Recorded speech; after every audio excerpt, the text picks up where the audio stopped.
हमारी अक्सरियत अवाम वो बिल्कुल इस चीज़ से बेखबर है कि पाकिस्तान में जो चाइल्ड कस्टडी लिटिगेशन है वो चलती कैसे है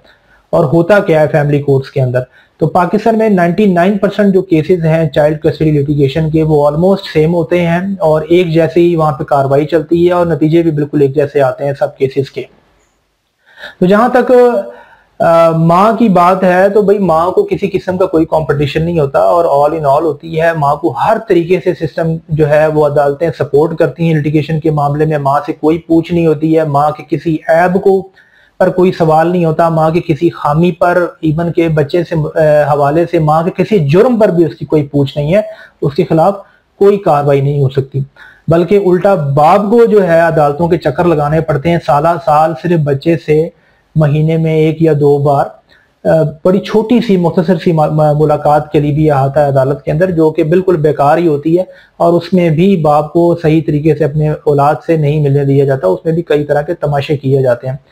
एक ही जैसा पैटर्न है, माँ किसी भी वक्त अपने बच्चों को लेकर अपने शौहर का घर छोड़ देती है, धोखे से छोड़ देती है, माँ बाप के घर मिलने जाती है, वहां पर जाके धोखे से मुकर जाती है या किसी के साथ भाग जाती है या उसका कोई एक्स्ट्रा मैरिटल अफेयर चल रहा होता है। बाप को किसी किस्म की पूछ करने की इजाजत नहीं है। बाप किसी किस्म की जो है कानूनी हक रखता ही नहीं है कि वो अपनी औलाद के बारे में कोई जानकारी हासिल कर सके। हत्ता कि अगर माँ प्रेगनेंसी के दौरान जो है वो चली गई थी शौहर के घर से, धोखे से गई, जैसे भी गई, तो वहां जाके अगर वो उसकी प्रेगनेंसी से मुकर जाए तो बाप के पास इतना अख्तियार नहीं है कि अपनी ही औलाद की प्रेगनेंसी के हवाले से अदालत के जरिए मेडिकल रिपोर्ट्स ही तलब कर सके कि जी मुझे आगाह किया जाए। तो ये पाकिस्तान के अंदर बाप की हैसियत है कानूनी तौर के ऊपर कि बाप को किसी तरह से कोई इख्तियार नहीं है। तो वो क्या कंपटीशन क्रिएट करेगा, बल्कि उसके लिए जो है वो साला साल की ना सिर्फ जलालत है बल्कि औलाद के जितने भी अखराजात हैं, जितने भी मामलात हैं, जब माँ जाके अदालत में केस करती है तो फौरी तौर के ऊपर उसको खर्चा लेने का हक मिल जाता है, जबकि बाप को कोई ऐसा हक नहीं मिलता फौरी तौर पर अपने बच्चे से मुलाकात करने का। वो बेशक सालों रुलता रहे, उसे कोई नहीं, उसकी कोई फिक्र नहीं की जाती है अदालतों के अंदर, बल्कि उसके बाद चढ़ाइयाँ की जाती हैं, उसको घूरा जाता है, उसके साथ बदमाशियां की जाती हैं अदालतों में। फिर जहां तक बात है उसके कैरेक्टर की, उसके कैरेक्टर को गंदा किया जाता है, क्योंकि पाकिस्तान के अंदर एक रवाज है जनाब, जितनी कस्टडी लिटिगेशन है, माँ जब केस फाइल करती है तो अपनी तरफ से मनगढ़ंत इल्जामात लगा देती है और कराची से लेकर गिलगित बल्तिस्तान तक जितने मर्जी केसेस उठा के देख लें, मनगढ़ंत इल्जाम बगैर सबूत के लगाती हैं। 99% औरतें जिनके पास कोई सबूत नहीं होता अपने इल्जाम के ऊपर, सरासर झूठ बोल रही होती हैं, लेकिन अदालत में चूंकि माँ की कोई पूछ ही नहीं है कि वो झूठ अगर बोल रही है तो वो कोई सबूत पेश करे अपने इल्जाम के अगेंस्ट। बस उसके जो इल्जामात हैं वो वकला के टेम्पलेट्स बने हुए हैं और जब वो कस्टडी लिटिगेशन होती है तो बस एक रूटीन मैटर है कि जी बाप के ऊपर इल्जाम लगा दो। वो जी सबकी मनगढ़ंत कहानियां एक जैसी ऑलमोस्ट होती हैं कि जी जब प्रेगनेंसी के दौरान थी तो जी मुझे इन्होंने और तुम्हारे बाप ने और तुम्हारे जो है दादा दादी ने जनाब धक्के मार के घर से निकाल दिया था, तुम्हारी फूफियों ने घर से धक्के मार के निकाल दिया था, या जो है मुझ पर तशद्दुद किया और मुझे जो है वो 2 कपड़ों में घर से निकाल दिया, मेरा जेवर ले लिया, या मेरा जो सामान जहेज है उस पर कब्जा कर लिया। इसी तरह के इल्जामात जो है वो सब औरतें लगाती हैं जो कि बिल्कुल मनगढ़ंत होते हैं। और भी जितनी भी कहानियां होती हैं, जैसे कि बाप कभी पूछता नहीं है, बाप कभी खर्चा नहीं देने के लिए बाप ने कहा, बाप तुम्हारी पैदाइश पे नहीं आया था, हमने तो बड़े उसको इज्जत एहतराम से बुलाया था। ये सारी की सारी मनगढ़ंत कहानियां होती हैं जो पूरे पाकिस्तान में बोली जाती हैं। कराची से लेके गिलगित बल्तिस्तान तक एक जैसा स्क्रिप्ट है, इन लोगों में इतनी क्रिएटिविटी नहीं है कि कोई नए इल्जाम ही घड़ लें। तो ये सूरत हाल है बाप के साथ। इस हर लेवल के ऊपर इस तरीके से ज्यादती की जाती है। पहली बात, उसको एक्सेस का हक नहीं दिया जाता, उसके पास कोई इक्वल राइट नहीं है कि वो अपने बच्चों को एक्सेस कर सके। माँ गलत एड्रेस शो करके केस दायर करती है, माएँ बच्चे लेकर गायब हो जाती हैं, माएँ बच्चे लेकर दूसरे शहरों में भाग जाती हैं, माएँ बच्चे लेकर दूसरे मुल्कों में भी अब भाग रही हैं, लेकिन बाप के जनाब पास अभी तक कोई इख्तियार नहीं है कि वो अदालत के जरिए जो ना वो इन चीजों के ऊपर कोई पूछ कर सके। वो सिरे से कोई हक ही नहीं रखता। बाप के पास कोई इख्तियार नहीं है कि अपनी बच्चों की जो है वो नशो नुमा, उनकी सेहत, उनकी तरबियत के हवाले से कोई इतरार उठा सके। वो बेशक माँ को जितना मर्जी बड़ा क्रिमिनल साबित क्यों ना कर दे अदालत के अंदर, जितने मर्जी बड़े सबूत क्यों ना दे दे, अदालत बाप की कोई बात नहीं सुनती और बस आंखें बंद कर ली जाती हैं और माँ को हर हाल में बच्चे की कस्टडी मिलती है। बाप वेलफेयर ऑफ माइनर के किसी भी तकाजे को पूरे करे, पाकिस्तान के अंदर उसको कस्टडी की जरूरत नहीं मिलती। तो ये सूरत हाल है जो हमारे जो चल रहा है। फिर इस हवाले से कानून जो है आपका जो है गार्डियंस एंड वार्ड्स एक्ट है, उसमें ये चीज भी मौजूद है कि जी 7 साल तक बेटा अगर होगा तो वो माँ के पास रहेगा, अगर बेटी होगी तो 16 साल तक माँ के पास रहेगी। लेकिन पाकिस्तान के कानून में आज तक कोई ऐसा तरीकेकार ही नहीं है कि जो ये वाजे कर सके कि इस टाइम पीरियड को मुकम्मल होने के बाद वो कस्टडी जो है वो ट्रांसफर हो जाएगी। तो कस्टडी ट्रांसफर करने का भी कोई जो है वो जवाब नहीं है पाकिस्तान की अदालतों के अंदर। बाप को यहाँ पर भी कोई रिलीफ नहीं मिलता। तो इस तरीके से बाप को हर सतह पर अब्यूज किया जाता है। बाप ना उनकी तरबियत में मदाखलत कर सकता है, ना उनकी स्कूलिंग के बारे में पूछ सकता है, ना उनकी सेहत के बारे में पूछ सकता है, ना उनकी तरबियत के बारे में पूछ सकता है। वो जो मर्जी साबित कर दे, माँ के ऐब साबित कर दे, माँ की बुराइयां साबित कर दे, माँ के जराइम साबित कर दे। माएँ ऐसे ऐसे जराइम करती हैं, बच्चों के बर्थ रिकॉर्ड तब्दील करवा देती हैं, उनके नाम के साथ बाप का नाम हटवा देती हैं और उनकी जो है वो शिनाख्त को मसख कर देती हैं। लेकिन चूंकि अदालत में कोई तस्वुर ही नहीं है माँ की पूछ करने का, तो माँ को तो कोई कंपटीशन ही नहीं है। तो भाई ये सिर्फ एक खाम ख्याली बातें हैं कि जो है वो माँ जो है वो कस्टडी का केस जीतती है। भाई माँ को कस्टडी का केस जीतने की कोई जरूरत नहीं है पाकिस्तान के अंदर। खास तौर पर जो है बच्चे ऑलमोस्ट कोई बेटी तो खैर 16 साल की उम्र तक जो है वो बाप के हाथ से गई। मतलब कस्टडी तो चलो देते ही हैं, लेकिन कस्टडी के साथ साथ इक्वल राइट ऑफ एक्सेस नहीं देते बाप को। और हर तरह से एक ऐसा निजाम क्रिएट कर दिया जाता है कि जब बच्चे की कस्टडी का टाइम पीरियड माँ के पास खत्म हो भी जाता है तो मोस्टली वो इंटरेस्टेड नहीं होता बाप के पास जाने के लिए, क्योंकि माएँ उनकी ब्रेन वॉशिंग भी कर देती हैं, उनको तरह तरह से जो है वो गलत बातें उनके ज़हनों में बिठाती हैं बाप से मुतनफर करने के लिए। जो बच्चे बाप के साथ जब रहते हुए बाप के बगैर सोते नहीं थे,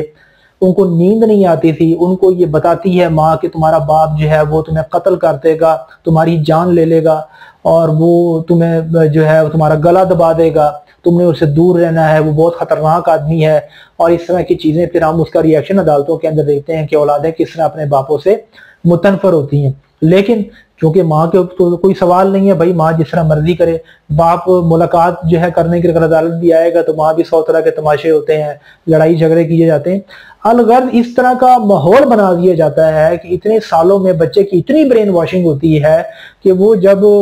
बड़ा भी होता है, जवान भी होता है, तो वो अपने बाप से नफरत ही कर रहा होता है और वो मनगढ़ंत कहानियों को सच समझकर जो है उस पर यकीन किए बैठा होता है, क्योंकि अदालत ने उन कहानियों की वेरिफिकेशन का कोई तरीकाकार अपनाया ही नहीं, क्योंकि औरत को तो पूछना ही नहीं है। मर्द कोई बात जरा सी भी करे तो जनाब बड़ा गुस्सा आता है हमारे जो है निज़ाम को, और जो है ना उसके खिलाफ हत्या की इज्जत के दावे भी हो सकते हैं और उसके खिलाफ भी बड़ी कार्रवाइयां हो सकती हैं। तो मर्द को तो जनाब हिले नहीं देते अपनी जगह से, लेकिन औरत अगर लगा रही है अपने शौहर के ऊपर इल्जामात, बच्चे के बाप पर इल्जामात लगा रही, तो उसके कोई कंपटीशन नहीं है। तो ये सरासर बात ही गलत है कि माँ कोई एफर्ट कर दी कोई बहुत बड़ी और फिर वो कस्टडी लिटिगेशन में कोई वेलफेयर ऑफ माइनर के तकाजे पूरे करती है। ये अमेरिका नहीं है, ये पाकिस्तान है और यहाँ पर ऐसा कोई तस्वुर नहीं है। यहाँ पर बिल्कुल कस्टडी के मामलात के अंदर ज्यादती की जाती है, बाप को कोई इक्वल राइट नहीं दिया जाता, बस उसे पैसे बनाने की एक मशीन समझा जाता है। माँ का बस यही काम होता है हर थोड़े अरसे बाद जो है किसी ना किसी चीज के खर्चे की दरखास्त दे देना और उधर से पैसे बटोर लेना, और वही उसी बाप को जिसका नाम ले लेके जगह जगह जाके ये फैसिलिटीज हासिल कर रहे होते हैं उसको जलील करना और उसकी शनाख्त जो है वो मसक करना। फिर जहां तक माओ की दूसरी शादी के हवाले से बात है, तो अगर बाप दूसरी शादी करता है, दूसरी बीवी लेकर आता है, तो उसको बिल्कुल सिंड्रेला की कहानी बना देते हैं कि जनाब दूसरी जो माँ है सतीली माँ तो बहुत सारी औरत होती है। लेकिन हमारे माशरे के अंदर चूंकि बगैर बाप के जो है वो एक तस्वुर माशरे का पूरा डिजाइन किया जा रहा है, तो यहाँ पर कुछ अरसे से ये दूसरी माओं की दूसरी शादी को भी बड़ा ग्लैमराइज किया जा रहा है और दूसरे बाप को जो है ना वो बड़ा पेश किया जा रहा है। जो माएँ सारी उम्र बच्चे को बाप से दूर करती हैं, बच्चे की शनाख्त को मसक करती हैं, तरह तरह के ड्रामेबाजियां करती हैं और बाप के लिए इतनी जिंदगी मुश्किल कर देती हैं कि फिर बहुत सारे लोग लिटिगेशन में आकर जो है वो छोड़ ही जाते हैं, क्योंकि जब उनको नजर आ जाता है कि यहाँ पर मामला सिर्फ बच्चे की माँ का नहीं है, पूरे सिस्टम का है, ना अदालतें उसको इंसाफ दे रही हैं, ना जज उनकी बात सुनते हैं, बस उनको हर जगह दबाया जाता है हर तरफ से, तो वो भी दिल हार देते हैं और औलाद को छोड़ देते हैं। और जो बहुत ज्यादा सियाने होते हैं जिन्होंने थोड़ी बड़ों बूढ़ों की नसीहत पर अमल किया होता है तो वो कस्टडी लिटिगेशन में पढ़ते ही नहीं है और बच्चों को मोड़ के देखते ही नहीं है, इसी वजह से कि उनको पता है कि अगर अदालतों में जाएंगे तो उनको कुछ भी नहीं मिलेगा। खर्चा तो खैर उन्होंने देना ही देना है, वो तो केस फौरी तौर पर औरतें फटाफट करती हैं क्योंकि वहां से तो माना पैसे आने होते हैं। फिर उसके अंदर जो ब्लैकमेलिंग की जाती है, बाप को किस तरह ब्लैकमेल किया जाता है, वो भी किसी से ढकी छुपी बात नहीं है। तो किस तरह बहाने बहाने से बाप से तरह तरह के माली फवायद और पता नहीं कौन कौन से फवायद हासिल किए जाते हैं और इस उम्मीद पर होती हैं कि ये जब बच्चा बड़ा होगा तो कल को जायदाद ही बैठ के बाप की इसके जरिए निकलवाएंगे। तो लेकिन बाप को जो है कोई उसका राइट जो है वो नहीं दिया जाता।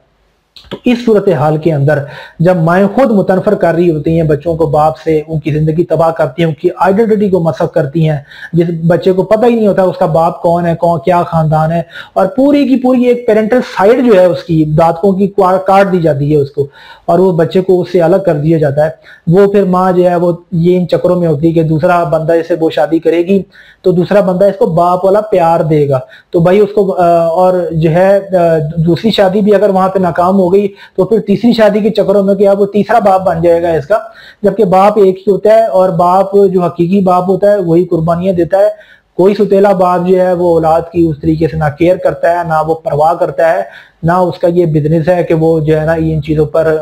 तवज्जो दे। हकीकी बाप ही जो कुर्बानियां देने वाला होता है वही करता है। जब हकीकी बाप से ही औलाद कट जाती है तो वो औलाद किसी काम की नहीं रहती और बहुत सारी जो औलादें हैं जवानी में आकर नशे पर लग जाती हैं, जराइम पर लग जाती हैं, क्योंकि उनके साथ चल ही ये रहा होता है कि जब वो बाप से मिलने की जिद करते हैं, छोटे होते हैं तो मार कुटाई से माएँ काम चलाती हैं, बड़े होते हैं तो फिर उनको पैसे देकर, उनको उनकी मनपसंद चीजें खरीद कर उनको जो है वो ये दिया जाता है मौका कि भाई वो अपने बाप को भूल जाए, उधर जाने की जिद ना करें, बाप से मिलने की जिद ना करें। बच्चा बड़ा हुआ, बच्चे की नीत नहीं, अगर माँ पैसे वाली है या बाप से उन्होंने काफी ज्यादा अच्छी मेंटेनेंस लगवाई भी है तो बड़ी बड़ी चीजें भी जो है ना वो बच्चे को वो देती हैं और बाप के पैसे से दे रही होती हैं